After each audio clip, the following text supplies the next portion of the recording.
এক সকালে খরগোশ আর কচ্ছপ মেলায় গেল।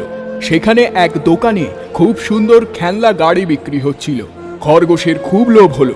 সে দোকানদারকে বলল, আমি এটা কিনবো। আর আস্তে করে একটা খেলনা লুকিয়ে ফেললো নিজের থলিতে। কচ্ছপ সব দেখে ফেলল।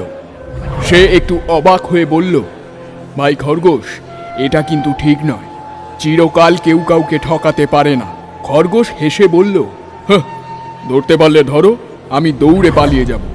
কিন্তু দোকানে ক্যামেরা ছিল।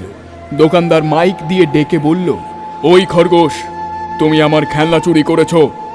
সবার সামনে খরগোশ খুব লজ্জা পেল।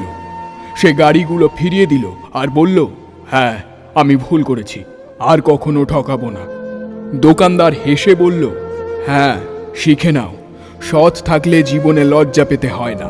কচ্ছপ পাশে দাঁড়িয়ে হেসে বলল, বলেছিলাম তো, চিরকাল কেউ কাউকে ঠকাতে পারে না। কিন্তু ভালো কচ্ছপটার জন্য কেউ লাইক করল না।